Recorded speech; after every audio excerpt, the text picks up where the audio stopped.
ফরাজ, আমার বাড়ি চট্টগ্রাম। বন্ধুরা, আমি আমার জীবনের গল্পটা শুরু করার শুরুতে আপনাদেরকে আমার পরিবারের বিষয়ে জানিয়ে রাখি। আমার পরিবারে আমি আছি, রয়েছে আমার নানা নানি সহ, আমার মামা রয়েছে, আমার খালামণি সহ, আমার মামি আর মামাতো ভাই বোন সহ আমার খালাতো ভাই বোন। অনেকের মনে প্রশ্ন থাকতে পারে আমি শুরুটাই কেন আমার নানু বাড়ি দিয়ে করলাম। কারণ আমার জন্মের পরে ঠিক যতটুকু আমার মনে আছে ঠিক ততটুকু থেকে বলি। আর সেই সময় থেকে আমি আমার কাছে আমার নানা নানিকে পাই আমার মামা মামি আর খালা খালুকে। ওই সময়টাতে আমি আমার বাবার বংশের কাউকেই পাই না। একটু একটু করে যখন বয়স বাড়ে তখন আমার নানা নানির মুখে আমি শুনতে পাই অনেক ছোট বয়সে, আমার বয়স যখন প্রায় 4 থেকে 5 মাস, ওই মুহূর্তে নাকি একটা পর্যায়ে আমার মা আমার বাবার সাথে ঝগড়া করে রাগ করে আমার নানু বাড়িতেই চলে আসে। এবং নানু বাড়িতে চলে আসার পরে এরপরে আমার বাবা আর আমার মায়ের কোনো খোঁজ নেয়নি। আমার বাবা তখন দ্বিতীয় বিয়ে করে এবং দ্বিতীয় বিয়ে করার পরে আমার মাকে আমার বাবা ওখান থেকে তালাক পেপার পাঠিয়ে দেয় এবং তালাক বাবদ কিছু টাকাও আমার মাকে দিয়ে দেয়। এরপরে রাগে ক্ষোভে আমার মা তখন আস্তে আস্তে করে একটা সময় আমার বয়স যখন প্রায় 1.5 বছরের কাছাকাছি, ওই মুহূর্তে নানু বাড়িতে আমার মা মারা যায়। এবং আমার মা যখন মারা যায়, আমার ছোট 2 খালা আর আমার নানা নানি মিলে কোলে পিঠে করে আমাকে আদর করে স্নেহ ভালোবাসা দিয়ে ছোটবেলায় আমাকে বড় করে। ছোটবেলা থেকে আমি আস্তে আস্তে আমার নানু বাড়িতে বড় হই। এবং আমার ঠিক মনে আছে যখন রাত্রি গভীর হতো, আকাশে ঝলমলে চাঁদ উঠতো, ঠিক তখনই আমার নানু আমাকে উঠানের মধ্যে শোয়াতো। উঠানের মধ্যে শুয়ে নানির কোলে মাথা রাখতো আমার নানি, হাত পাখা দিয়ে বাতাস করতো। বাতাসের ফাঁকে ফাঁকে নানি আমাকে ছোট ছোট জিন ভূতের গল্প শোনাতো নানির মুখে। আমি নানিকে জিজ্ঞেস করতাম, নানি ও নানি, চাঁদের উপর দিয়ে এই মুহূর্তে কি যেন উড়ে গেল চাঁদের সামনে দিয়ে, তুমি কি দেখতে পেয়েছো? নানু আমাকে বলতো এরাই হচ্ছে স্বর্গীয় পরী। আমি বললাম পরী? বলে হ্যাঁ, এরা পরী। এরা চন্দ্রিমা রাতের বেলায় আকাশে বিচরণ করে। চন্দ্রিমা রাতে তারা আকাশে ঘোরাফেরা করে এবং তারা দেখতে অনেক বেশি সুন্দর হয়, ওদের চেহারা অনেক মায়াবী হয় এবং ওরা অনেক ফর্সা হয়। এই কথাগুলো আমার নানির মুখে ছোটবেলা থেকে আমি শুনতাম। এবং এই কথাগুলো শুনতে শুনতে না পরীর প্রতি আমার এক ধরনের একটা আকর্ষণ কাজ করতে শুরু করে। আমি ছোটবেলা থেকে নানিকে বলতাম, নানি আমি যদি বড় হই তাহলে আমি একটা পরীকে বিয়ে করব। আমি একটা পরীকে বিয়ে করব। এই কথা আমি ছোটবেলা থেকে আমার নানিকে বলতাম। নানু বলে এগুলো বলা ঠিক না, এগুলো বলতে হয় না, এগুলো বলিস না, এগুলো বললে আল্লাহ নারাজ হয়, আল্লাহ রাগ করে। তা আমি তখন এগুলো নানিকে বলতাম, তারপর নানি আমাকে বাধা দিত। এই করতে করতে আমি মোটামুটি একটুখানি বড় হই এবং বড় হবার পরে আমার নানু বাড়ির পাশে একটা মাদ্রাসাতে আমাকে তখন ভর্তি করানো হয়। আমি তখন ওই মাদ্রাসায় পড়াশোনা করতাম, যেখানে জিন ভূতের গল্প পাইতাম, জিন ভূতের কথা শুনতাম। আমি খুব আগ্রহ নিয়ে এগুলো শুনতাম। আমার কাছে জিন ভূত দেব দেবী পুরীর গল্প খুব ভালো লাগতো। আমাদের ক্লাসে মশুর বলে একটা ছেলে আছে, ওর কাছে অনেক জিনের গল্প আছে। আমি ক্লাসের ফাঁকে ফাঁকে ওর কাছ থেকে জিনের গল্প শুনতাম। এরকম করতে করতে মাদ্রাসায় আমি আস্তে আস্তে করে পড়াশোনা করি এবং একটু একটু করে বড় হচ্ছিলাম। দিন যত সামনের দিকে যাচ্ছে, বয়স যত বাড়তেছে, আমার ঠিক ততটাই না পুরীর প্রতি আমার একটা দুর্বলতা বেড়ে যাচ্ছে। আমি পুরীর প্রতি আমার খুব মায়া বাড়তেছে। আমি পুরীর প্রতি এক ধরনের আকর্ষণ কাজ করতে শুরু করে। এরকম করে মোটামুটি বড় হবার পরে আমার নানু বাড়ি থেকে মোটামুটি খানিকটা দূরে, বেশ দূরে না, খানিকটা দূরে একটা দিঘি আছে। এটাকে তো ভাই শাপলা দিঘি বলে এবং শ্যাওলা দিঘি বলে, অনেকে বলে শ্যাওলা দিঘি, আবার অনেকে বলে শাপলা দিঘি। তো আমাদের ওই শাপলাকে গ্রামের ভাষায় শ্যাওলা বলা হয়। তো এই শ্যাওলা দিঘির পাড়ে বলতো আমার দাদির মুখে, আমার নানির মুখে শুনতাম এবং অন্য অন্য মানুষের মুখে শুনতাম যে শ্যাওলা দিঘির পাড়ে নাকি চন্দ্রিমা রাতে পরীদের মেলা বসে। ওরা নাকি শ্যাওলা দিঘির পাড়ে গোসল করতে আসে এবং শাপলা দিঘিতে তারা গোসল করে উঠে আসমান থেকে অনেক পরী নাকি ওই সময়টাতে মানে চন্দ্রিমা রাতে শ্যাওলা দিঘিতে পড়ে। এটা শোনার পরেই না, মানে এটা যে আমি জানতাম, ছোটবেলা থেকে জানতাম, একটা পর্যায়ে আমি চিন্তা করি চন্দ্রিমা রাতে আমি শ্যাওলা দিঘিতে যাব, আমি সাক্ষস পরীকে দেখবো এবং পরীর সাথে আমি কথা বলবো, পরীর পিঠে চড়ে আমি পুরো দুনিয়া ঘুরে বেড়াবো, আমি আসমানে উড়বো। এই জিনিসগুলো ছোটবেলা থেকে ছোট ছোট মনে তখন জাগতে থাকে। ঠিক এই চিন্তা ভাবনা থেকে একদিন ঘুটঘুটে অন্ধকার রাতের বেলায় আমি পরী দেখার জন্য ওই শ্যাওলা দিঘির পাড়ে চলে যাই। তখন ঘুটঘুটে অন্ধকার ছিল না, আপনার চন্দ্রিমা রাত ছিল। চন্দ্রিমা রাতে আমি তখন পরি দেখার জন্য ওই শেওলা দিঘির পাড়ে যাই। আমি আস্তে আস্তে করে শেওলা দিঘির পাড়ের দিকে যাচ্ছিলাম। আমি আমার নানির সাথেই ঘুমাই, কিন্তু নানির সাথে ঘুমালে পরেও না আমি নানি বুঝতে পারিনি যে আমি শোয়া থেকে উঠে গেছি। এবং উঠে যাওয়ার পরে আমি শেওলা দিঘির পাড়ে বসে আছি। শেওলা দিঘির পাড়ে বসে আছি অনেকক্ষণ পর্যন্ত বসে আছি। একটা পর্যায়ে দেখলাম আমার নানু বাড়ির ওইদিকে লাইট জ্বলতেছে, মানে কেউ মোমবাতি দিয়ে, এবং আমি শুনতে পাচ্ছি দূর থেকে আমাকে ডাকতেছে। তখন একেবারে মধ্যরাতের কাছাকাছি ডাকতেছে। যখন ডাকতেছে আমি গোপনে গোপনে ওই শেওলা দিঘির পাড় থেকে নানুর বাড়ির মধ্যে ঢুকার পরে নানু আমার বলে, কই গেছিলি? আমি বললাম, বাথরুম করার জন্য গেছিলাম, টয়লেট করার জন্য গেছিলাম। নানু বলে, এখানে টয়লেট আছে, এখানে না করে তুই কই গেছস? আমি বললাম, আমি বিলের মধ্যে গেছিলাম। নানু আমারে খুব বকা দেয়, আমারে বলে, এরপর থেকে আর কোনোদিনও রাতের বেলায় আমাকে না বলে তুই ঘর থেকে বেরোবি না, এটা আমাকে বলতো। তো এরপরে নানি আমাকে খুব পাহারা দিত, আমি আর ঘর থেকে বেরোতে পারতাম না। খানিকটা সময় কেটে গেল, প্রায় 7-8 মাসের মতো কেটে গেল। এবং 7-8 মাস পরে আমি নানুরে বলতেছি, নানু আমি তোমার সাথে ঘুমাবো না, আমি একা একা ঘুমাবো। আমার নানু আমাকে বলে, কেন একা ঘুমাবি কেন? আমি বলছি, আমি বড় হয়েছি, আমার এখন না তোমার সাথে নানা ভাইয়ের সাথে ঘুমাইতে ইচ্ছে করে না, আমি একা ঘুমাবো।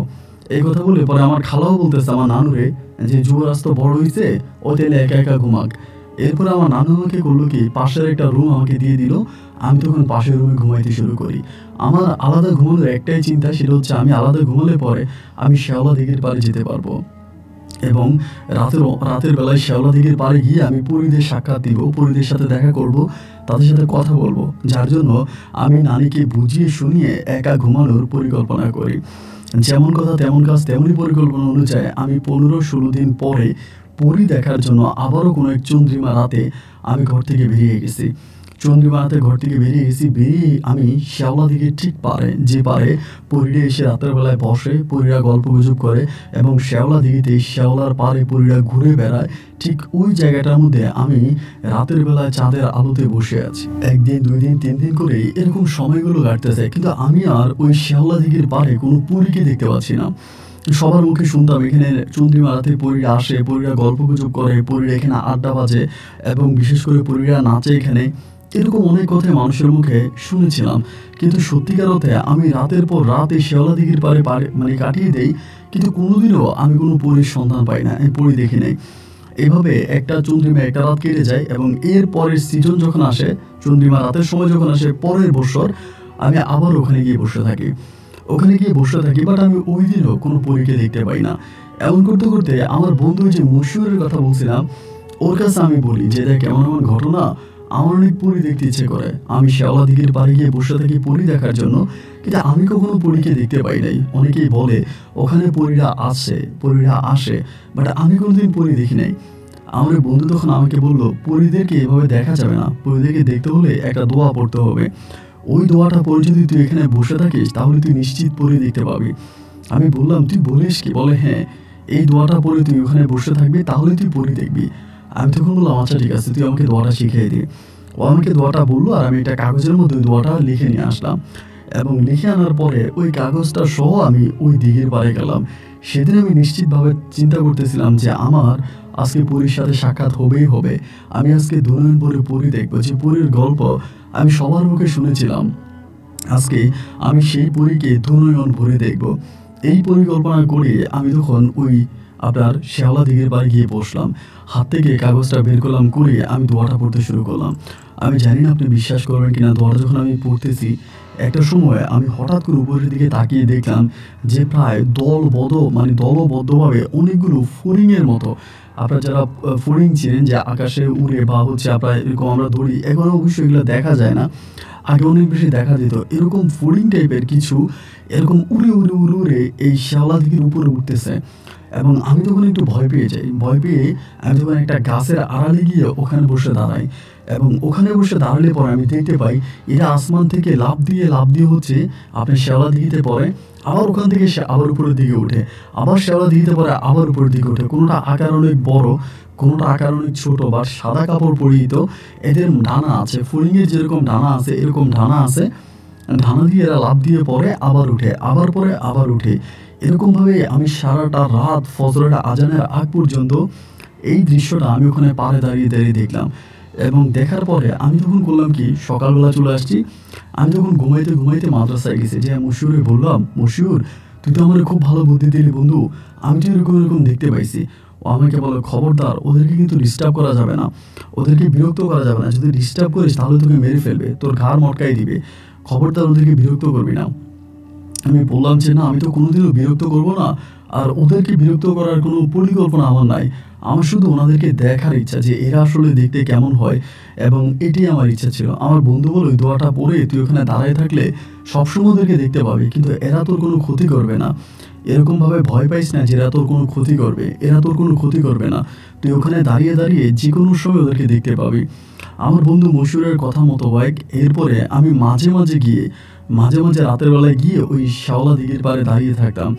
এরকম করে দেখতাম দেখতাম দেখতাম, এবং দেখতে দেখতে একটা পর্যায়ে নিজের মাঝে একটা আকাঙ্ক্ষা চলে আসে, একটা লোভ চলে আসে যে আমি তো প্রতিদিনে ওখানে গিয়ে ওদেরকে দেখি, আমি ওদের সাথে একটু কথা বলবো, ওদের সাথে একটু কথা বলবো, তারা কি বলতে চায়, বা তাদের কোথায় থাকে, কোথায় তাদের ঘর, কোথায় তাদের বাড়ি, এবং কেন তারা চন্দ্রিমা রাতে শ্যাওলা দিঘিতে আসে, এই জিনিসগুলো আমার জানতে হবে, আমি তাদের সাথে কথা বলবো।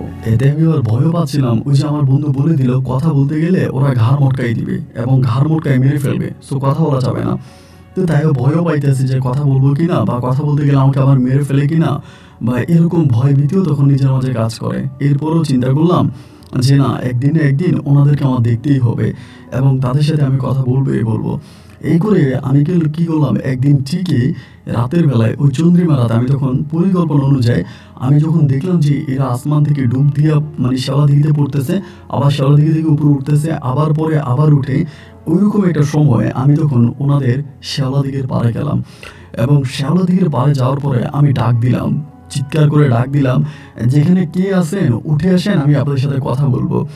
এইটা বলার পরে আমি একটা চিৎকারের শব্দ পেলাম, একটা না প্রায় অনেকগুলো মেয়ে একসাথে চিৎকার করে যেরকম একটা শব্দ হয় না, এইরকম একটা শব্দ আমি তখন শুনতে পেলাম, এবং শব্দটা শোনা মাত্রই আমি দেখলাম যে এরা সবাই আসমানে উড়ে গেল, সবাই আসমানে উড়ে গেল। এবং এর পরের দিন আমি মশিউরকে বিষয়টা আবারও বললাম, বন্ধুরে, এমন এমন ঘটনা, আমি তো গেছিলাম এবং ওদেরকে ডাকও দিলাম, এরকম এরকম ঘটনা ঘটছে। মশিউর আমার বলে, খবরদার, এরপর থেকে তুই আর ওই পারে যাইস না, ওখানে গেলে তোর ওরা মেরেও ফেলতে পারে।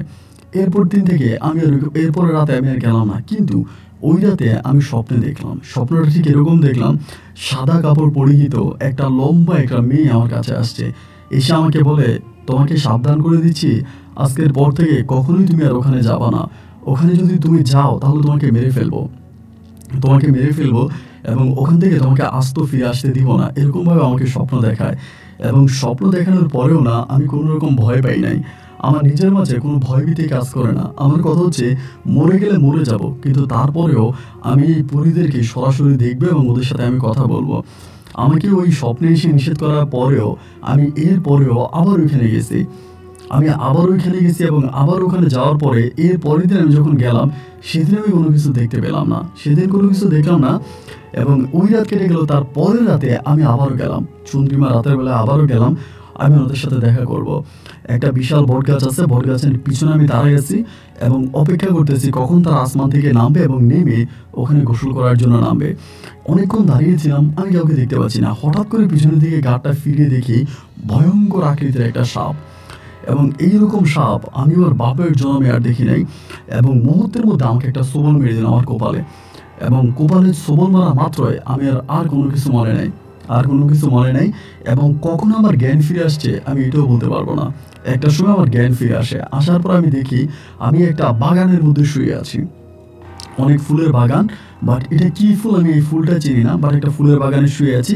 এখানে অনেকগুলো মানুষ বসে আছে, অনেকগুলো মানুষ বসে আছে, বা তারা পিস দিয়ে বসে আছে, আমার দিকে ফিরে না, অন্যদিকে ফিরে বসে আছে। আমি উঠছি, উঠে ওদেরকে ডাক দিলাম যে আপনারা কারা, এখানে কেন বসে আছেন। ওই সময় তিনটা মেয়ে ওখানে বসে আছে, তারা তখন আসছে, আইসা তারা কারে জানি ডাক দেয়, ডাক দেওয়ার পরে একটা মেয়ে তখন ওখান থেকে আসে। এরকম সুন্দর মেয়ে আমি আমার জীবনও দেখি নাই, একেবারে অদ্ভুত রকমের সুন্দরী, খুবই মায়াবী একটা চেহারা নিয়ে আমার কাছে আসে। আমার কাছে এসে আমাকে বলে, তোমার নাম কি? আমি বললাম, আমার নাম যুবরাজ। বলে, তুমি কি করো? আমি বললাম, আমি ওইতে তালুয়া মাদ্রাসায় পড়াশোনা করি। বলে, তোমার বাবা মা আছে? আমি বললাম, জি, আমার বাবা মা কেউ নেই। বলে, তুমি ওখানে কোথায় থাকো? আমি বললাম, আমার নানুর কাছে থাকি, আমার নানুর কাছে থাকে। বলে, এখানে আমাদের পরীরা গোসল করতে চায়, ওরা ওখানে গোসল করে, তুমি তাদেরকে বিরক্ত করো কেন? আমি বললাম, দেখেন আমি তো কাউকে বিরক্ত করি না, আমার ওনাদেরকে দেখতে ইচ্ছে হয়, ওনাদের সাথে কথা বলতে ইচ্ছে হয়, আমি শুধু কথা বলতে যাই। ওই মুহূর্তে ওই মেয়েটা আমাকে বলে, তুমি যে কথা বলতে যাও, ওই কথা বলাটাই ওদের বিরক্তির কারণ হয়ে দাঁড়ায়। দেখো, তোমাকে বারবার নিষেধ করা হয়েছে, স্বপ্নও দেখানো হয়েছে, কিন্তু এরপরেও তুমি কোনো কথা বিশ্বাস করো নাই, তুমি কোনো কথা শোনো নাই। সমস্ত নিষেধকে উপেক্ষা করে তুমি আবার ওই দিঘির পাড়ে গিয়েছো, আবার ওই দিঘির পাড়ে গিয়েছো এবং পুরীদেরকে বিরক্ত করেছো। তোমাকে এখান থেকে যেতে দেওয়া হবে না, তোমাকে এখানে আটকায় রাখবো, তুমি আজকের পর থেকে এখান থেকে আর যেতে পারবা না। এরকমভাবে আমাকে ওখানে আটকায় রাখে। কতদিন কত রাত আটকায় রাখে আমি ঠিক বলতে পারবো না। আমি ওখান থেকে বেরও হইতে পারি না। মানে এইটা চারপাশে বাউন্ডারি করা, বিশাল উঁচা বাউন্ডারি ছেড়ে যেতেও পারি না। ৫-৬টা মেয়ে আছে, এরা আমাকে খাবার দাবার দিয়ে যায়, আমি খাবার দাবার খাই, আবার ওখানে শুয়ে থাকি। এরকমভাবে অনেকগুলো দিন পেরিয়ে যাওয়ার পরে একদিন ওই পরীটা, ওই মেয়েটা আবারও আসছে, বড় মেয়েটা এসে আমাকে বলে, যুবরাজ তোমাকে এখান থেকে যেতে দিব, তবে একটা শর্ত আছে।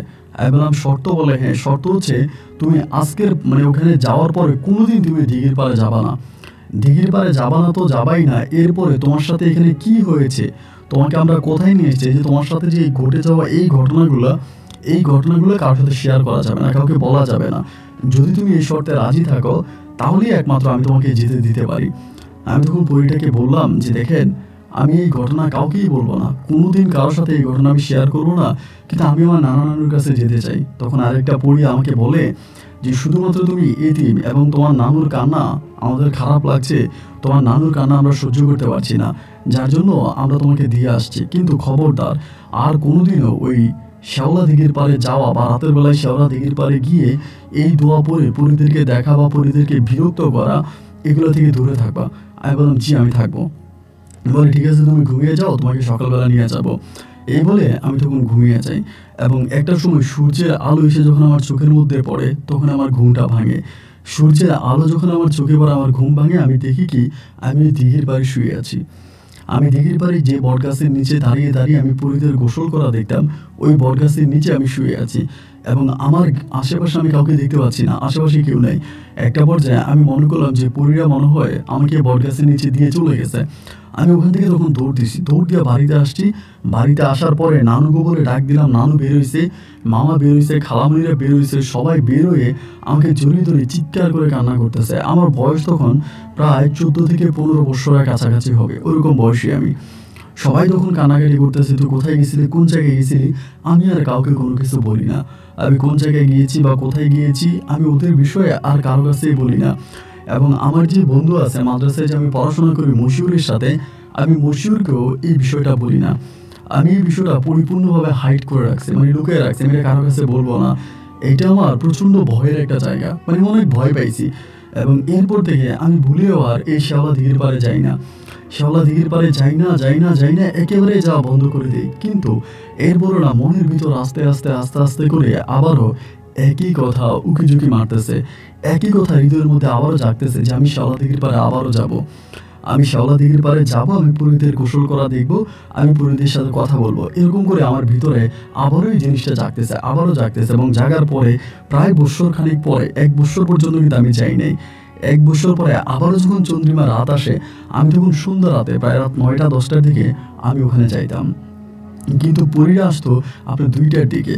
ঘড়ির কাঁটার সময় যখন 2টা বাজতো, 2টা বাজে ওরা আসতো এবং ফজরের আগে ওরা চলে যেত। আমি যাইতাম, গিয়ে 12টা, 11টা, 12টার মধ্যে আবার ফিরে চলে আসতাম। আমি 2টা পর্যন্ত থাকতাম না, ভয় লাগে। আমি আমার বন্ধুকে মশিউরকে পর্যন্ত বলি, তুই কি আমার সাথে যাবি, কিন্তু মশিউর যেতে রাজি হয় না। মশিউর আমাকে বলে, না আমি কখনোই যাব না, এবং এগুলো দেখলে আমার ভয় লাগে, আমি যাব না, তুই যা। এরপর আমি একাই যাইতাম এবং ওই রকম করে 2টা পর্যন্ত থাকতাম না, চলে আসতাম। এভাবে বেশ কয়েকদিন থাকার পরে একদিন আমি হঠাৎ করে আরেকটা পরীকে স্বপ্ন দেখি। স্বপ্নে দেখার পরে ওই পরীটা খুব ভালো ছিল, অত্যাধিক ভালো ছিল। স্বপ্নে আসে, এসে আমাকে বলে, যুবরাজ তুমি বারবার ওখানে কেন যাও, তোমাকে নিষেধ করা হয়েছে, তোমাকে উঠিয়ে নেওয়া হয়েছে, তোমাকে টর্চার করা হয়েছে, তোমাকে মারা হয়েছে, এরপরেও তুমি কেন বারবার ওখানে যাও? তোমাকে যে এতবার নিষেধ করা হয়, তুমি কারো নিষেধে মানো না, কারো কথাই শোনো না, তুমি যে বারবার ওখানে যাও, এরপরে কিন্তু তোমাকে ওরা মেরে ফেলবে। আমি যখন স্বপ্নের পরীটারে বলতেছি, তারা আমারে মারবে কেন, আমার না তোমাকে দেখতে ইচ্ছে করতেছে, আমি তোমার সাথে একটু গল্প করবো, কথা বলবো, আমি তো এই জন্যই যাই। পরীটা তখন আমাকে বলে, ঠিক আছে যাও, কিন্তু সাবধান, ওদেরকে বিরক্ত করো না, এদেরকে ডিস্টার্ব করো না। এরকম করে আমাকে বলে। এই পরীটা যখন আমাকে সাহস দেয়, এরপরে আমি মাঝে মাঝে যাইতাম 2টো পর্যন্ত ওখানে দাঁড়ায় থাকতাম এবং দাঁড়িয়ে থাকার পরে ওনাদের গোসল দেখতাম। ওনাদের গোসলটা কীরকম ছিল, ওই যে ওরকম করে বললাম, আসমান থেকে লাফ দিয়ে মনে হয় পড়তো এবং পরে ডুব দিয়ে পাখির মতো আবার উড়ে যেত, আবার পাখির মতো পড়তো, আবার উড়ে যেত। অনেকটা দেখতে বক পাখির মতো ছিল।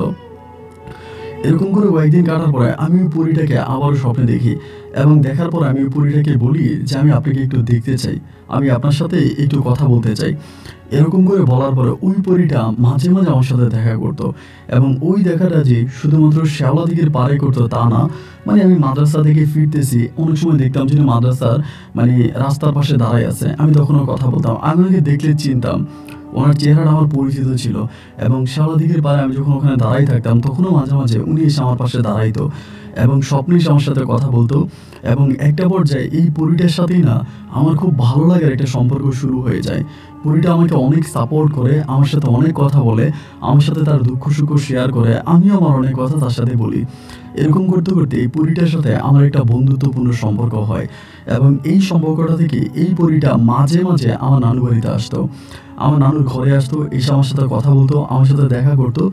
এবং এইভাবে কথা বলা, দেখা করা, এরকমভাবে সময়গুলো কাটতে কাটতে একটা পর্যায়ে না আমার নানু বিষয়টা মানে কিছুটা সন্দেহ করে ফেলে যে আমার সাথে কোনো একটা জিনিস আছে, এটা আমার সাথে দেখা করে, আমার সাথে কথা বলে, আমার সাথে কোনো একটা সম্পর্কে আছে। এটা জানতে পারার পরে নানু তখন আমাকে একদিন করলো কি, একটা হুজুরের কাছে নিয়ে গেল, হুজুর বলতে একটা কবিরাজের কাছে নিয়ে গেল এবং নিয়ে যাওয়ার পরে কবিরাজের সামনে বসাইলো, বসানোর পরে কবিরাজ তখন আমার নানুকে বলতেছে, আমি তোমার নাতিকে কিছু বলার দরকার নাই, তোমার নাতির সাথে অতীত জীবনে যা হয়েছে তোমার নাতি তার সব কিছুই জানে, তুমি তোমার নাতিকে জিজ্ঞেস করো এবং সেই সব কিছু বলে দিবে। আমাকে তখন কবিরাজ আমার নাকি তখন নানু জিজ্ঞেস করে, কি রে? কবিরাজ বলে, তুই নাকি সব জানিস, বল তোর সাথে কি হয়েছে। আমি তখন বলি না, না বলার পরে আমার সাথে ঘটে যাওয়া সমস্ত ঘটনাগুলো আমার নানুর কাছে ওই কবিরাজ তখন বলতেছে, একেবারে যা যা হয়েছে, যেটা যেটা হয়েছে এবং মশিউরের নাম পর্যন্ত বলে দিচ্ছে। এবং একটা পর্যায়ে কবিরাজ আমার নানিকে বলে, তোমার নাতির তো ভাগ্য ভালো যে তোমার নাতি এখনো আমার সামনে দাঁড়িয়ে আছে, বা তুমি তোমার নাতিকে ফিরে পাইছো, তোমার নাতিকে যে উঠাই নেওয়া হয়েছে এরপরে কিন্তু তোমার নাতিকে ফিরিয়ে দিত না এবং তারা যাদেরকে নিয়ে যায় তাদের লাশটাও পর্যন্ত ফিরিয়ে দেয় না, কিন্তু তোমার নাতিকে ফিরিয়ে দিছে, তোমার নাতির ভাগ্য ভালো। আমি তাবিজ পরাই দিচ্ছি, তুমি তোমার নাতিকে খেয়াল রাখবা যাতে কোনোভাবেই তাবিজটা না খোলে, যদি তাবিজটা খোলে তাহলে তোমার নাতি বড় বিপদে পড়ে যাবে। এই কথা বলে আমার নানি তখন আমার হাতে তাবিজ পরায় দেয়, আমার হাতে তাবিজ পরায় দেয়, আমি তখন তাবিজ পরি, তাবিজ পরে আমার ওই পুরীর সাথে আর দেখা হয় না।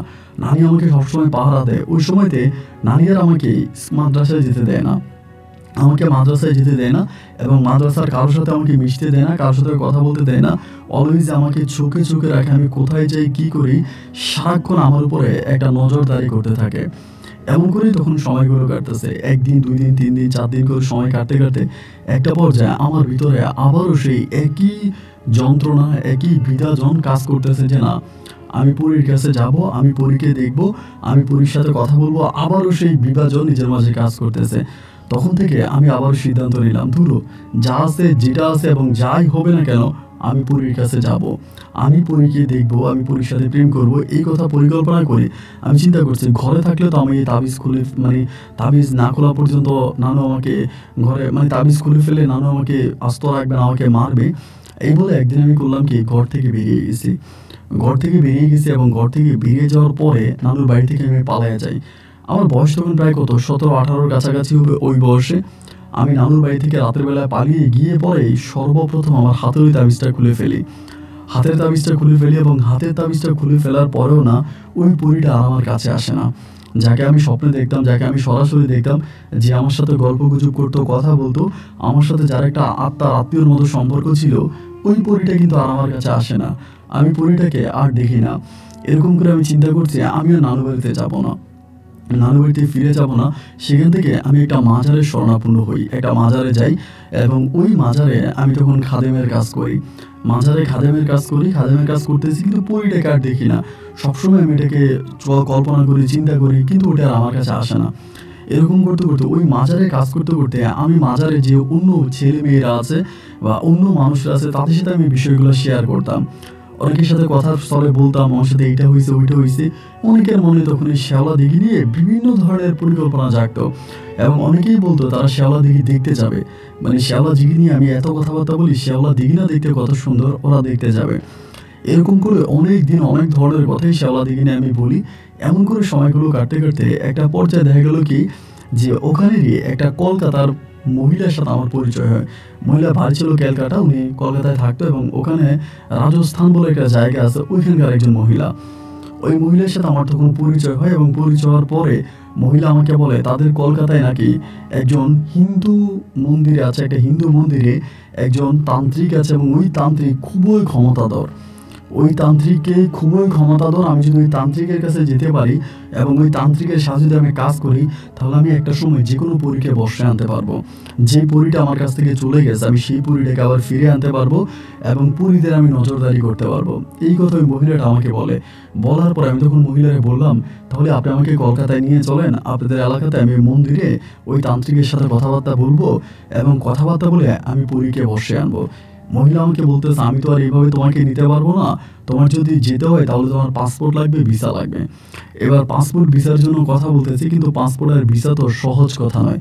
আমার মতো একটা মানে পকেটে যার ফুটা পয়সা নাই, সে কী করে পাসপোর্ট বানাবে, এরপরে আবার ভিসা করবে, আবার ইন্ডিয়ার মতো একটা দেশে ঘুরতে যাবে। আমার কাছে তো ওরকম সাধ্য সামর্থ্য ছিল না এবং সাধ্য সামর্থ্য না থাকার কারণে আমি আর ওই কলকাতায় যেতে পারলাম না। প্রায় বৎসরখানেক ওই মন্দিরে কাজ করি এবং সরি আপনার ওই ইয়েতে আপনার মাজারে কাজ করি এবং বৎসরখানেক পরে আমি আরেকজনের সহযোগিতায় তখন ওই কলকাতায় চলে যাই অবৈধভাবে। অবৈধভাবে টাকা জমাই, টাকা জমিয়ে আমি কলকাতায় যাই। কলকাতায় গিয়ে ওই দিদির মাধ্যমে আমি ওনাদের ওই মন্দিরে যাই এবং ওই মন্দিরটা একটা বিশাল পাহাড়ের উপরে ছিল, অনেক বড় একটা পাহাড়ের উপরে ছিল। ওই পাহাড়ের উপরে মন্দিরে আমি যাই, অবৈধভাবে যাই, মানে আমার পাসপোর্ট ভিসায় কিছুই ছিল না, আমি বর্ডার অতিক্রম করে চলে যাই। এরপরে ওখানে গেলে পরে ওই মন্দিরের যিনি তান্ত্রিক ছিল বা ঠাকুর ছিল, ওই ঠাকুরের সামনে মহিলা আমাকে নিয়ে যায়। নিয়ে যে মহিলা বলে যে ওনার সাথে কিছু ঘটনা আছে, উনি বাংলাদেশ থেকে আসছে আপনার সাথে দেখা করার জন্য এবং ওনার কিছু ঘটনা আছে, ঘটনাগুলো আপনার সাথে শেয়ার করবে।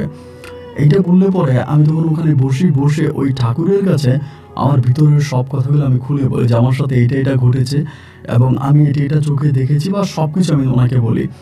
বলার পরে তিনিও আমাদের ওই এলাকার কবিরাজের মতো একই কথা বলে যে তোমার ভাগ্য ভালো, তুমি যে ফিরে আসছো, ওখানে নিয়ে গেলে কাউকে আর জীবিত ফিরে আসতে দেয় না, তোমার ভাগ্য অনেক ভালো যার জন্য তুমি ফিরে আসছো, তো আমার কাছে কেন আসছো? আমি বললাম, আমার জীবনে ছোটবেলা থেকেই স্বপ্ন ছিল পরীকে বসে আনা, পরীর সাথে কথা বলা এবং পরীকে বিয়ে করা, পরীর সাথে সম্পর্ক তৈরি করা। এবং ছোটবেলা থেকে আমার বুকের ভিতরে এই জিনিসটা লালন করতেছে, সেটার বশবর্তী হয়ে এই দিদির মাধ্যমে আমি আপনার খোঁজ পেয়েছি, আপনার সাথে নাকি এই ধরনের কিছু আছে এবং আমি আপনার মাধ্যমে এগুলো শিখতে চাই। উনি আমাকে বলে, প্রথমত তুমি একটা মুসলিম ছেলে এবং মুসলিম ছেলে মন্দিরে আসাটাই পাপ, তুমি এখানে আসছো এটাই তোমার ধর্ম অনুযায়ীও পাপ, আমার ধর্ম অনুযায়ী পাপ। যাই হোক, তুমি না বুঝে চলে আসছো, তুমি চলে যাও। আর সেকেন্ড কথা হচ্ছে, আমি এই ধরনের কোনো কাজ করি না। যে মহিলা এই যে তোমার সাথে যে বসে আছে, সে আসলে আমার সম্বন্ধে জানে না, সে তোমাকে উল্টাপাল্টা বলে এখানে নিয়ে আসছে, আমি আর রেগুলার কাজ করি না, ঠিক আছে তুমি চলে যাও। এই কথা বলে উনি আমাকে ওখান থেকে বিদায় করে দেয়। আমাকে ওখান থেকে বিদায় করে দেওয়ার পরে আমি ওই দিদিকে বলি, দিদি উনি তো আমাকে কোনো কিছু শিখালো না। দিদি আমাকে বলে, তুমি যে মুসলমান এই জন্য উনি শিখাবে না, উনি কোনো মুসলমানদের খুব বেশি একটা পছন্দ করে না। দিদির বাড়িতে পড়ে আছি, এরপরে আবারও একদিন 2 দিন করে ওনার ওখানে যাই, ওনার সাথে কথা বলার চেষ্টা করি, বাট যতই কথা বলার চেষ্টা করি বাট আমি না কোনো কিছু করতে পারি না, এবং ওনার সাথে আমার কোনো কিছু হয় না। উনি আমাকে ডিরেক্টলি বলে উনি এগুলো করে না। আমি যেটা শুনেছি এটা ভুল শুনেছি, মিথ্যা শুনেছি। মূলত তিনি কোনো তান্ত্রিক না এবং তিনার কাছে কোনো জিন নাই, ভূত নাই, পরী নেই, এগুলো মিথ্যা কথা। আমাকে উনি বারবার প্রত্যাখ্যান করে এখান থেকে চলে যাওয়ার জন্য। একটা পর্যায়ে দিদি আমাকে বলে, একটা কথা বলি যুবরাজ, যদি তুমি শোনো তাহলে হয়তো তোমার এত দূর পর্যন্ত আসা, এত কষ্ট করে সব কিছু হয়তো কাজে লাগতে পারে, যদি তুমি শোনো, আর যদি না শোনো তাহলে তোমার ইচ্ছা। আমি বললাম, দিদি পরীকে বসে আনার জন্য, পরীকে বিয়ে করার জন্য যা করতে হয়, যেটাই করতে হয়, আমি সব কিছু করার জন্য এক পায়ে খাড়া। আপনি আমাকে বলেন কি করতে হবে, আমি সব কিছুই করতে রাজি আছি।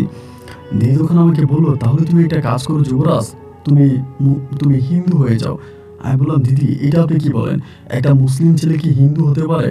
দিদি বলে, অবশ্যই পারে, তুমি যদি হতে চাও তাহলে আমি কথাবার্তা বলে আমার ঠাকুরের সাথে তোমাকে আমি হিন্দু বানাই নিব। আর তুমি যদি হিন্দু হয়ে ওই মন্দিরে কাজ করো, তাহলে ঠাকুরের কাছ থেকে একদিন না একদিন তুমি এই তন্ত্রমন্ত্র শিখতে পারবা। আমার ভিতরেও তখন মনে হলো যে আসলেই মনে হয় কথাটা সত্য। ভিতর থেকে আমার হিন্দু হতে ইচ্ছে করে নাই, এরপরেও শুধুমাত্র তন্ত্র মন্ত্রের কাজ শেখার জন্য পরীকে বসিয়ে আনার জন্য আমার আমার ছোট্ট বয়সের সাধনাকে পূরণ করার জন্য আমি তখন ওই দিদির কথায় রাজি হয়ে গেলাম। এবং রাজি যাওয়ার পরে দিদি তার পরের দিনে আমাকে আবারও ওই পাহাড় বেয়ে বেয়ে আমাকে ওই মন্দিরে নিয়ে গেল। মন্দিরে নিয়ে যাওয়ার পরে সেখানকার ঠাকুর মহোদয় আমাকে জিজ্ঞেস করলো যে, তোমার দিদি বললো তুমি নাকি হিন্দু হয়ে যেতে চাও, এটা কি সত্যি? আমি বললাম জি সত্যি। উনি আমাকে বলে, তুমি আবার মুসলিম হয়ে যাবে না তো? আমি বললাম যে না, আমি মুসলিম হব না, আমি হিন্দু হব এবং হিন্দু ধর্মই আমি গ্রহণ করব। মৃত্যু পর্যন্ত আমার হিন্দু ধর্ম অনুযায়ী আমি চলাফেরা করবো, আমি মুসলিম হব না। উনি আমাকে বলে, দেখো কিন্তু তুমি আবার তোমার কথার পরিবর্তন ঘটাবে না তো? আমি বললাম যে না, আমি আমার কথার কোনো পরিবর্তন ঘটাবো না। আপনি যেভাবে বলেন আমি সেভাবেই আপনার সাথে থাকতে চাই এবং আপনার সাথে থেকে আমি আপনার উপকার করতে চাই। এই কথা বলার পরে তিনি তখন আমাকে হিন্দু তৈরি করার জন্য, হিন্দুতে একটা মুসলিমকে হিন্দু বানানোর জন্য যেই ধরনের ফর্মুলাগুলো করা দরকার ওনাদের ধর্ম অনুযায়ী, ওনাদের ধর্ম অনুযায়ী তখন আমাকে হিন্দু বানিয়ে নেয়। আমি তখন হিন্দু হয়ে যাই এবং হিন্দু হয়ে যাওয়ার পরে আমি তখন ওই মন্দিরে কাজ করি।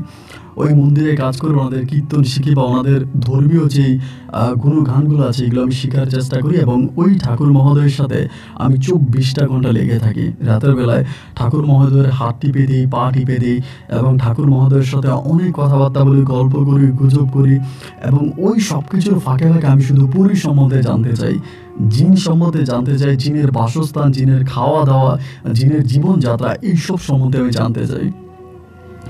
এরকম করে সময়গুলো কাটতে কাটতে একটা পর্যায়ে ওই ঠাকুর আমাকে একদিন বলে যে, তোর জিনের প্রতি এত আগ্রহ কেন, এত আগ্রহ কেন? আমি বললাম জানি না আমার ভিতরে এতটা আগ্রহ কেন কাজ করে, আর আমি ছোটবেলা থেকেই না আমার একটা স্বপ্ন, আমি একদিন জিন দেখবো, জিনের সাথে গল্প করবো, আমি একটা পরীকে বিয়ে করব। উনি আমাকে তখন বলল, পরীকে বিয়ে করে জীবনে কখনো সুখী হওয়া যায় না।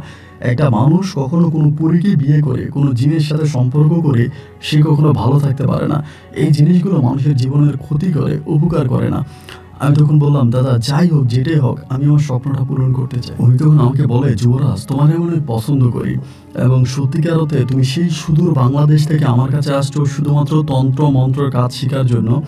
সেই নিরিখে আমি তোমাকে শিখাবো, কিন্তু তোমাকে আমার কাছে একটা ওয়াদা করতে হবে। ওয়াদা হচ্ছে এইটা, যেগুলো তুমি শিখবা, যেগুলো তুমি করবা, এগুলো তুমি কখনো খারাপ কোনো কাজে ব্যয় করতে পারবা না। খারাপ কোনো কাজে যদি তুমি এটা ব্যবহার না করো, তাহলে আমি কথা দিলাম আমি তোমাকে এই জিনিসগুলো শিখাবো এবং তোমাকে আমি সমস্ত কিছু শিখিয়ে দিব। আমি বললাম, ঠাকুর আমি আপনার কাছে ওয়াদা করলাম যে আমি কখনোই কোনোদিন আমার জীবন দশায় এই জিনিসগুলো আমার নিজের সাথে ব্যবহার করব না, নিজের সাথে ব্যবহার করব না এবং এই জিনিসগুলো আমি মানুষের ক্ষতি হোক এরকম কোনো কাজ আমি ব্যয় করব না। এবং তিনি আমাকে এটাও বললো যে আমাকে তুমি এটাও ওয়াদা করো, তুমি কখনো তান্ত্রিকের কাজ করবা না, কখনো তুমি তান্ত্রিক হয়ে যাবা না, কোনো কবিরাজ হবা না। আমি বললাম যে না, আমি ওয়াদা করলাম আমি কোনোদিনও কোনো তান্ত্রিক হব না, কোনো কবিরাজ হব না, শুধুমাত্র নিজের বুকের ভিতরে জমে থাকা ইচ্ছাটাকে লালন করার জন্যই আমি এই জিনিসগুলোকে দেখতে চাই। উনি বললো ঠিক আছে এবং সেদিনকার পর থেকে উনি আমার উপরে কাজ করতে শুরু করে, উনি আমাকে শিখাইতে শুরু করে স্টেপ বাই স্টেপ একটার পর একটা। উনি আমাকে ওয়াদা দেয়, আমাকে কাজ করে, আমি এগুলো করি। জাস্ট এগুলো এখানে বলাটা যাবে না কি কি কাজ করে, আমি শুধু এইটুকুনি বলি, আমি 2বার ওই পাহাড় থেকে ঝাঁপ দিই। আমি 2বার ওই পাহাড় থেকে ঝাঁপ দিই একটা সময়ে বা একটা গধূলিতে আমি ওই পাহাড় থেকে ঝাঁপ দিই। এবং পাহাড় থেকে যখন আমি ঝাঁপ দিই, আমি আপনাকে এইটুকুই বলি, আমি বললাম যে পাহাড় থেকে ঝাঁপ দিলে তো আমার হাত দিয়েও খুঁজে পাওয়া যাবে না, কারণ নিচে তো আমাকে আর পাওয়া যাবে না। উনি আমাকে বলে, তোর কিছুই হবে না, তুই ঝাঁপ দে। জাস্ট এটুকুনি বলে আমি 2বার ওনার সাথে পাহাড় থেকে ঝাঁপ দিয়েছিলাম। এতে আমার কিছুই হয়নি, আমার শরীরের কোনো ক্ষতি হয়নি। এরকম অনেক কঠিন কঠিন কাজ উনি আমাকে দিয়ে করাতো, অনেক ভয়ানক কাজ উনি আমাকে দিয়ে করাতো, যেগুলো আমি আপনাকে বললে আপনি একটাও বিশ্বাস করবেন না। এরকম অনেক ভয়ানক কাজ আমাকে দিয়ে করাইছে এবং আমি এগুলো করতে করতে করতে করতে একটা পর্যায়ে অনেকটা সাহস বেড়ে গেছে আমার, বুকের ভিতর অনেকটা সাহস বেড়ে গেছে এবং ওই ঠাকুর তখন আমার উপরে পুরোপুরি দায়িত্বটা দিয়ে দেয় এবং তখন আমি সরাসরি জিন পরীদেরকে দেখতে পেতাম। আমি ওখানে বসে আছি, একটা জিন আমার সামনে দিয়ে গেলে আমি ডাক দিলে পরে ওই আমার কাছে আসতো। একটা পরী আমার সামনে দিয়ে গেলে আমি যদি ডাক দিতাম আমার কাছে আসতো, আমার সাথে কথা বলতো এবং আমি এদেরকে খালি চোখে স্পষ্ট দেখতে পেতাম। আমি দেখতে পেতাম একটা গাছের মধ্যে 2টা বসে আছে, আমি ডাক দিতাম নিচে আসো, নিচে আসে আমার সাথে কথা বলে। আমার ভিতরে তখন তন্ত্র মন্ত্রের ক্ষমতা এমনভাবে চলে আসে, আমি ঠিক যেই কোনো সময় যে কোনো পরীকে বসে আনতে পারতাম, যে কোনো জিনকে দেখা মাত্র চোখের ইশারায় ডেকে আনতে পারতাম এবং তাদেরকে দিয়ে আমি বিভিন্ন কাজ করাতে পারতাম। একদিন 2 দিন নয়, দীর্ঘ প্রায় আপনার 12টা বৎসর একযোগ 1+12 বছর আমি মন্দিরে ঠাকুরের কাজ করি এবং একটা পর্যায়ে আমার ওই ঠাকুর মহোদয় আমার এখান থেকে চলে যায়। ওই মন্দিরের দায়িত্ব উনি আমাকে বুঝিয়ে দিয়ে উনি এখান থেকে চলে যায়, অন্য একটা মন্দিরে উনি চলে যায়। এরপর ওনার সাথে মাঝে মাঝে আমার কথা হতো আর মাঝে মাঝে হতোও না। এরকম করতে করতে লাস্ট কয়েকটা দিন ধরে আমি হঠাৎ খবর পেলাম, পরিদের মাধ্যমে খবর পেলাম যে আমার নানুর শরীর অনেক খারাপ, আমার নানু বাঁচবে না। এবং নানুর শরীর খারাপ শুনে আমার মনটা অনেক খারাপ হয়ে গেল। আমার ইচ্ছে করতেছে আমি নানুকে দেখতে যাব, কারণ আমি নানুকে অনেক ভালোবাসি। ছোটবেলা থেকে একমাত্র এই নানু আমাকে কোলে পিঠে করে বড় করেছে। আমি আমার মায়ের ভালোবাসা পাইনি, বাবাকে কখনো চোখে দেখিও নাই। তো সেই নানুই আমাকে ছোটবেলা থেকে বড় করে, যার জন্য নানুকে দেখতে আমার অনেক ইচ্ছা হয়। এখানে আরেকটা বিষয় বলে রাখি, আমি কিন্তু ওখানে 3টা বিয়ে করি। ওইখানে থাকা অবস্থায় আমি 3টা পরীকে বিয়ে করি এবং ওই 3টা পরীর সাথে আমার শারীরিক সম্পর্কও হতো। ওরা আমার কাছে একদিন পর একদিন এক একটা আসতো এবং 3টা পরীই ছিল যথেষ্ট রূপসী। হিন্দু ধর্মাবলম্বী পরী ছিল, মুসলিম না। হিন্দু ধর্ম অনুযায়ী আমি ওনাদেরকে বিয়ে করি, মানে হিন্দু ধর্মতে যেভাবে বিয়ে হয় ওভাবে বিয়ে করি। যাই হোক, এরপরে আমার নানুর যখন অসুস্থতা শুনলাম, আমি তখন নানুকে দেখার জন্য আবারও সে অবৈধ পথ অবলম্বন করে বাংলাদেশে ফিরে আসি। বাংলাদেশে ফিরে এসে আমি যখন আমার নানুর কাছে যাই এবং নানু আমাকে দেখে চিনতে পারে না। আমি তখন একদম হিন্দুদের পোশাক পরিহিত অবস্থায় আছি এবং ঠাকুররা যে ধরনের পোশাক পরে এগুলো পরা। নানু আমাকে দেখেই কান্না করে দেয়। আমাকে দেখে বলে, তোরে আমি ছোটবেলা থেকে এত কষ্ট করে মাদ্রাসায় ভর্তি করাইছি, মাদ্রাসায় পড়াশোনা করিয়েছি, মাদ্রাসা লাইনে তোকে আমি রেখেছি, আজ তুই ঠাকুর হয়ে গেলি, তুই হিন্দু হয়ে গেলি, আমার তো এটা পছন্দ না, তুই এগুলো খুলে ফেল।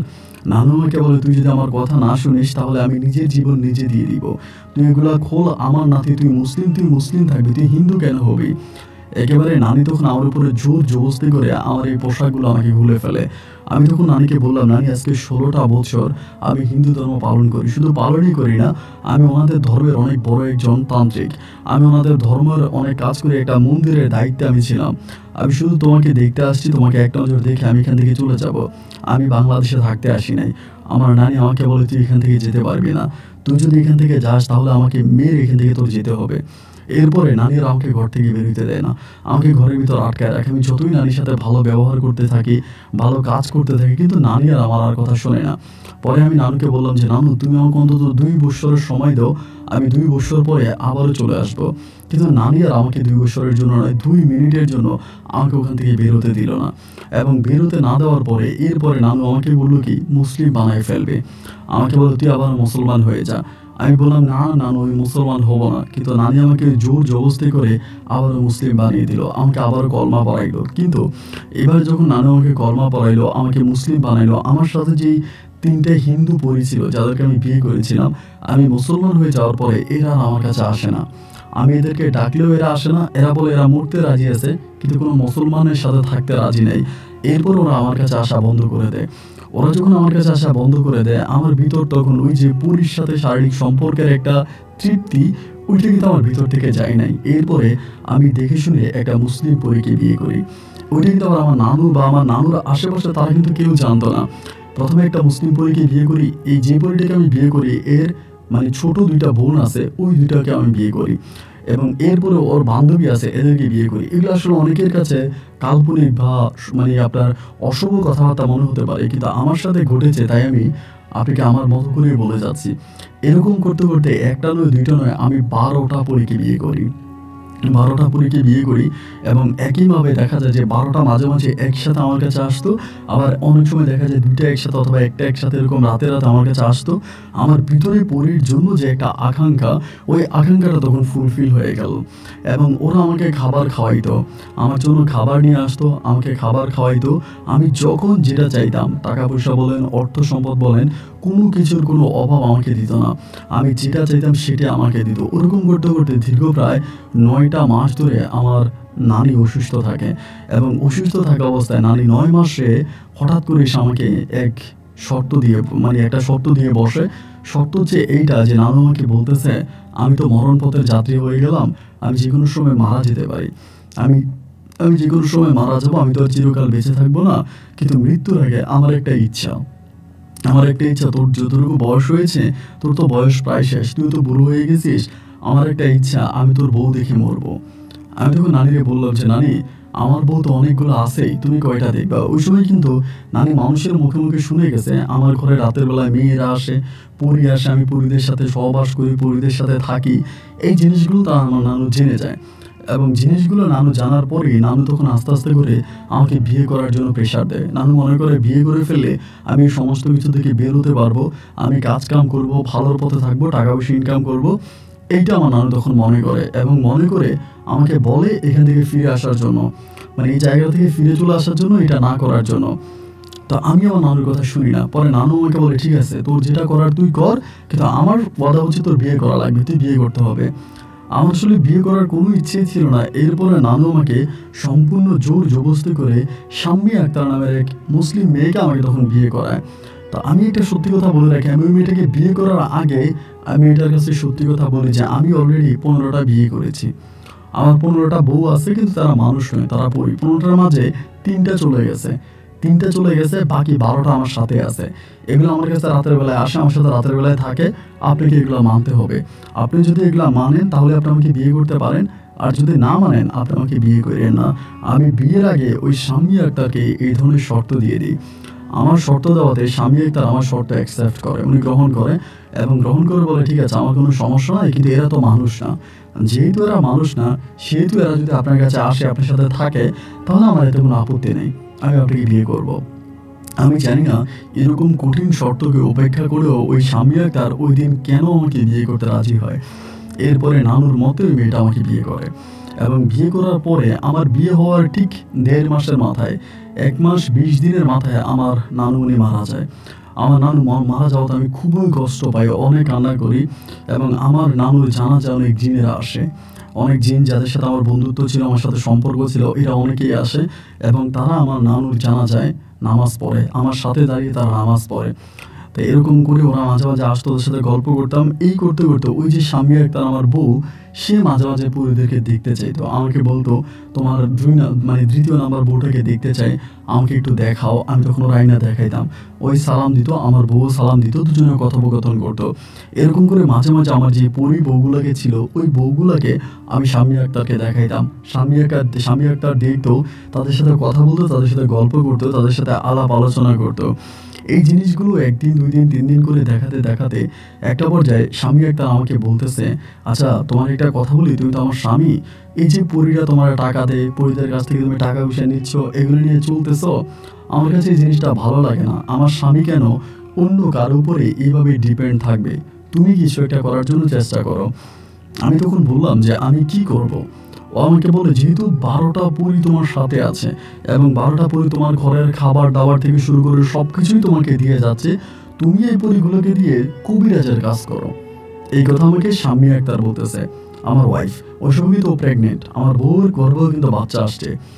তা আমি তখন ওরে বললাম যে দেখো, আমার যিনি ওস্তাদ ছিল, উনি হিন্দু ধর্মের একজন ঠাকুর ছিল, উনি আমাকে ওয়াদা করিয়েছে আমি যাতে কখনোই এই জিনিসগুলোতে কোনো কবিরাজের কাজ না করি, কোনো তান্ত্রিকের কাজ না করি। আমার বউ শাম্মী আক্তার তখন আমাকে বলল, তুমি তো সেই কবিরাজের কথাই, মানে সেই তান্ত্রিকের কথাই রাখো নাই, সেই ঠাকুরের কথাই রাখো নাই। ঠাকুরের কথা না রেখে তুমি তো ঠাকুরের ধর্মই ত্যাগ করেছ, তুমি তো অলরেডি মুসলমান হয়েই গেছো। এখন আর সেই ঠাকুরের ওয়াদা নিয়ে পড়ে থেকে লাভ কি? তোমার সাথে যেহেতু এই জিনিসগুলো আছে, এই জিনিসগুলোকে দিয়ে তুমি ভালো কাজে লাগাও, এগুলো যাতে মানুষের উপকার করে, মানুষের উপকারে আসে, তুমি এরকম কাজ করো।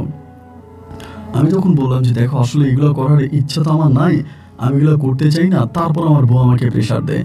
একদিন আমাকে বলো, আমার মেয়েটা আছে, আমার মেয়েটাকে, আমার পেটের ওই মেয়েটার কসম দিয়ে তোমাকে বললাম যে তুমি আমার কথাটা শোনো, তুমি কবিরাজের কাজ করো।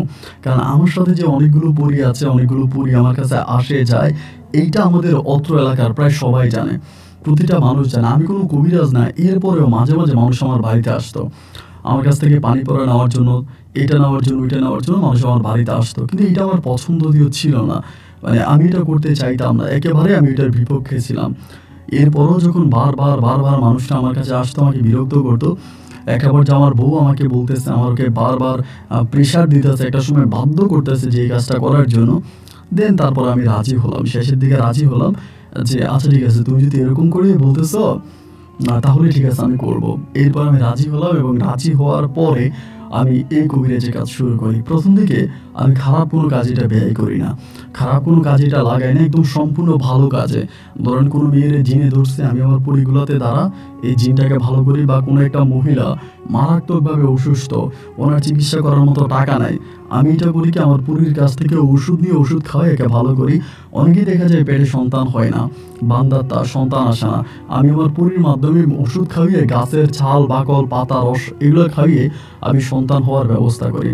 আবার অনেকের পেটে টিউমার, অপারেশন করার মতো টাকা নাই, আমি আমার পরিদের কাছ থেকে গাছের শিকড় গাছের পাতা এটা ওইটা খাইয়ে আমি এরপর এদেরকে চিকিৎসা করি, মানে ভালো করি। এরকম করে প্রায় 2 বছর মতো আমি এই কাজটা করি। আমার এলাকার প্রায় সবাই তখন জানে যুবরাজ কবিরাজ নাম করা কবিরাজ। এবং এই যুবরাজ কবিরাজে মানে এতটাই নাম কাম ছড়িয়ে পড়ে যে বাংলাদেশ নয় দেশের বাইরে থেকে পর্যন্ত আমার কাছে রুগী আসতে শুরু করে। এবং আমার এসবের কেশিয়ার ছিল আমার বউ স্বামী আক্তার। ওই সময় আমার একটা মেয়ে সন্তান হয়, আমার একটা মেয়ে বাবু হয় এবং আমার বাবুটাও দেখতে অনেকটা সুন্দর হয়।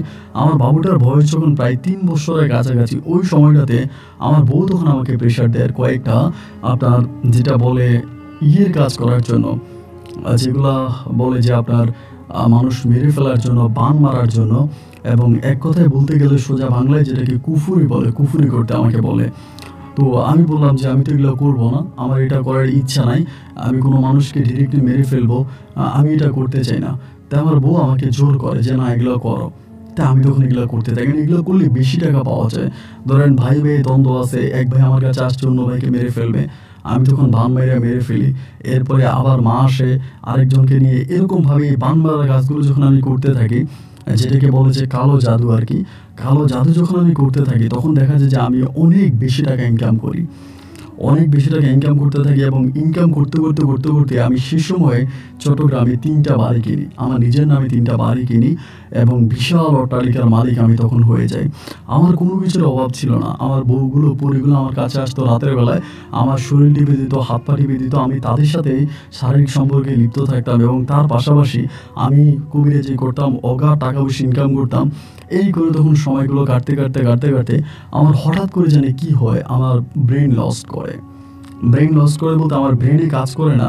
অনেক সময় আমি এই কাজটা এইমাত্র করছি তো এইমাত্র ভুলে যাই, করার কিছুক্ষণ পরে আমি এটা ভুলে যাই। একটা কাজ আমি করলাম তো এই কিছুক্ষণ পরে এই কাজের কথা আমার মনে থাকে না, আমি একটু মানসিকভাবে অনেকটা ভেঙে পড়ি। এরকমভাবে হয়ে যাওয়ার পর আমি আমার বউকে বলি এটা কেন হচ্ছে। আমার বউ তখন আমার এই পরিগুলোর সাথে খুব বেশি একটা মিশতে দেয় না। আমার বউ কিন্তু তখন অনেক কিছু শিখে যায়। আমার সাথে থাকতে থাকতে ওরও আমি অনেক কিছু শিখিয়ে ফেলি, স্বামীকে অনেক কিছু শিখে অনেক কিছু শিখে যায়। এবং এরকম করতে করতে আমার বউ তখন আমাকে কবিরাজের কাছে নিয়ে যায়, এখানে নিয়ে যায়, মানে সরি ডাক্তারের কাছে নিয়ে যায়, আমাকে ওষুধ খাওয়ায়। এরকমভাবে সময়গুলো কাটতে কাটতে একটা পর্যায়ে আমি সম্পূর্ণভাবে আমার স্মৃতিশক্তি হারিয়ে ফেলি। মানে স্মৃতিশক্তি হারিয়ে ফেলি বলতে আমার আর কোনো কিছুই মনে থাকে না, আমি একদম পাগলের মতো হয়ে যাই। এবং যখন সম্পূর্ণ পাগল হয়ে যায় এরপরের কোনো স্মৃতি আর আমার মনে নেই। এরপরে আমার সাথে কি হয় না হয় বা এরপরের কোনো স্মৃতি আমার কাছে মনে নেই। আমি পুরো 1+1 বছর মানে 13 বছর আমি সম্পূর্ণরূপে পাগল থাকি। ওই 13 বছরের কোনো স্মৃতি, 13 বছর আমার কি হয়েছে, আমি কোথায় ছিলাম, এর কোনো কিছু আমার কিন্তু মনে নাই। 13 বছর পরে আমার যখন স্মৃতিশক্তি ফিরে আসে আমি তখন দেখতে পাই আমি আমার এক খালার বাড়িতে আছি। আমার মায়ের বোন খালা, খালার ঘরে আমি আছি। এবং খালা তখন অনেক বয়স হয়ে যায়, খালা তো ভাই বোনেরা আছে, এরা তখন আমাকে ওদের বাড়িতে রাখতেছে। আমি তখন মানে প্রায় 13 বছর পর যখন ঠিক হলাম, ঠিক হওয়ার পরে আমি জানতে পারি আমি যে বাড়িঘর করেছি, যে জায়গা সম্পত্তি আমার ছিল, সব কিছুই আমার বউ স্বামী একটা আমার কাছ থেকে নিয়ে গেছে। এবং স্বামী একটা এসব নিয়ে গেছে, নিয়ে যাওয়ার পরে জাল দলিল করে বা আমার কাছ থেকে ভুলভাল চিকিৎসা নিয়ে আমার জমিগুলো পর্যন্ত আমার বউ আত্মসাৎ করে। আমার কাছ থেকে আমার সমস্ত কিছু আমার বউ নিয়ে যায়। স্বামী যখন সব কিছু নিয়ে গেল তখন আমার কাছে আর অবশিষ্ট কিছুই রইল না। আমি তখন আমার খালাম্মার বাড়িতে সুস্থ হলাম। হওয়ার পরে আমি স্বামীর সাথে যোগাযোগ করি বলতে ওর সাথে একদিন আমি সরাসরি দেখা করার পরে ও আমাকে শুধু একটা কথাই বলে, আমি জেনে শুনে দেখতেছি আমার স্বামী অন্য মেয়েদের সাথে শারীরিক সম্পর্ক করে, হোক সেটা পরি। আমি এটাও সহ্য করেছি, তার কারণ একটাই, যাতে আমি আমার স্বামীর দ্বারা কিছু করতে পারি। তা আজকে আমার তোমাকে প্রয়োজন নেই, তুমি তোমার পরিতে নিয়েই থাকো। আমি যখন সুস্থ হওয়ার পরেও আমি বারবার আমার পরিদেরকে ডাকতাম, আমার পরিটাকে আমি বারবার ডাকতাম, কিন্তু কোনো পরি আমার ডাকে সাড়া দিত না। যেভাবে আমি দোয়াগুলো ভুলে যাই না, ওই দোয়া আমার সব কিছুই মনে আছে। এগুলো করে আমি যতই ডাকাডাকি করি কোনোভাবেই আমি এদেরকে পাই না।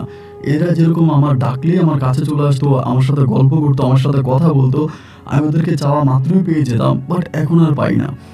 খালাম্মা, খালাতো ভাই বোন এরা আমাকে বারবার বলে আপনি আপনার পরিগুলোকে ডাকেন, এদের সাহায্য নেন। আমি বারবার এদের সাহায্য নেওয়ার চেষ্টা করি, বাট আমি এদের সাহায্য নিতে পারি না। আমি ডাক্তার দেখাই, কবিরাজ দেখাই, মানে অনেক জায়গায় অনেকবার আমি নিয়ে যাই, আমার কোনো কিছুই হয় না। একবার আমি আমার ভাইরে বললাম, খালাতো ভাইরে বললাম, ভাইরে আমার একটু ইন্ডিয়া নিয়ে যাও, আমি একটু ইন্ডিয়া যেতে চাই এবং আমি ইন্ডিয়া যাব আমার ইয়েটা দেখার জন্য, আমার ওই মন্দির দেখার জন্য, যে মন্দির আমি তান্ত্রিকের কাজ শিখেছি, আমি আমার ওই ঠাকুরকে খুঁজে বের করব। ঠাকুরকে খুঁজে বের করে ঠাকুরের মাধ্যমে আমি জানার চেষ্টা করব যে আমার কি হয়েছে, কেন আমার ডাকে পুরীরা সাড়া দেয় না বা আমার কাছে আসে না। আমি প্রয়োজন আমার ঠাকুরের পা ধরে আমি ক্ষমা চাইবো, আমার কাছে মাপ চাইবো। এইটা বলার পর আমার ভাই তখন আমার পাসপোর্ট বানায়, আমার কাছ থেকে ফিঙ্গারপ্রিন্ট সব কিছু নিয়ে যায়, নিয়ে পাসপোর্ট বানায়। পাসপোর্ট বানানোর পরে আমি যখন এয়ারপোর্টে যাব, ঠিক তখনই আমার সাথে মূল ঘটনাটা ঘটে। আমি যখন এয়ারপোর্টের চেক করি, যে মেশিন দিয়ে যে চেক করা হয় চট্টগ্রাম এয়ারপোর্টে, ওই চেক করার সময় এয়ারপোর্টের পুলিশ বলতেছে আমার হাতের মধ্যে, মানে আমার বাম হাতের কিছু একটা ঢুকানো আছে আমার ভিতরে। তখন আমার বডি যখন স্ক্যানিং করা হয়, স্ক্যানিং করার পরে দেখা যায় আমার বাম হাতের ভিতরে একটা তাবিজ আছে।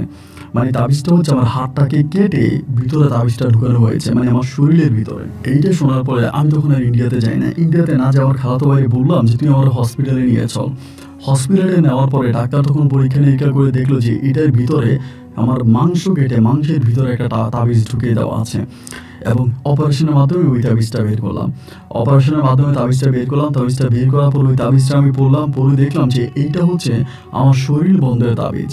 আর এইটা আমার সাথে থাকা পর্যন্ত আমার আশেপাশে কেউ আর আমাকে, মানে কোনো রকমের জিন আমার কাছে আসতে পারবে না, এবং আমার কোনো মন্ত্রও কাজ করবে না। আমি যে মন্ত্রগুলো পড়ে ওদেরকে ডাকবো, ওই মন্ত্রও কাজ করবে না। আমি সম্পূর্ণভাবে এই ধরনের কোনো কাজ করতে পারবো না।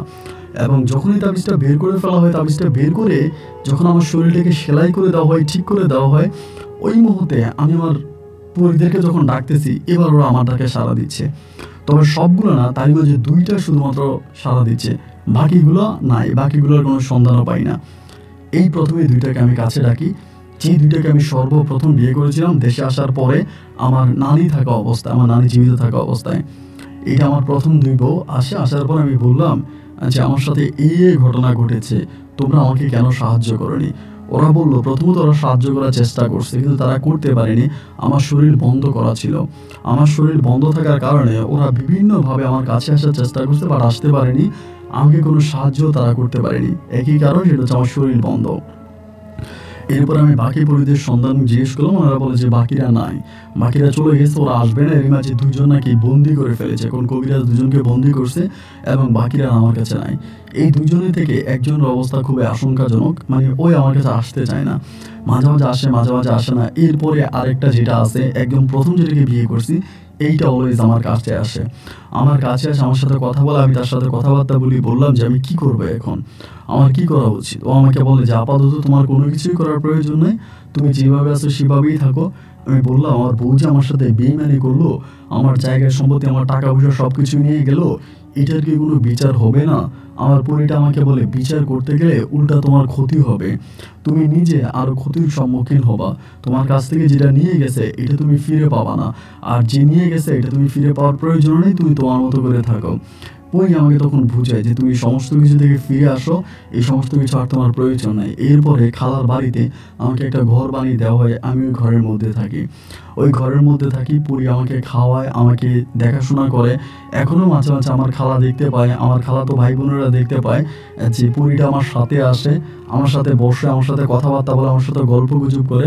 আমার খালাও দেখে, আমার খালাতো ভাই বোনেরাও দেখে।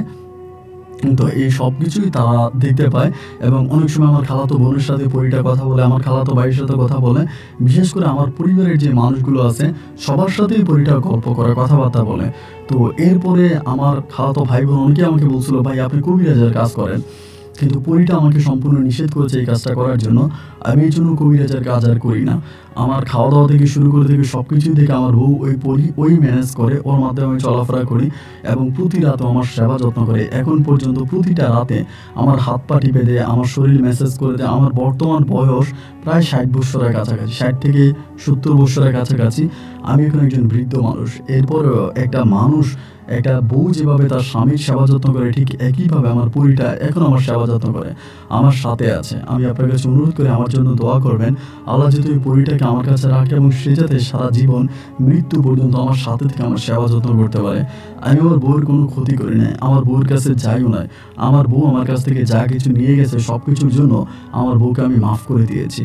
আর কোনো কিছু আমার প্রয়োজন নাই এবং আমি এখন বর্তমানে ভালো আছি। আর ভালো আছি বলে আমার এই ভালো থাকার কথাগুলো আপনাকে বললাম। আপনি যদি পারেন আমার গল্পটা রেকর্ড করবেন।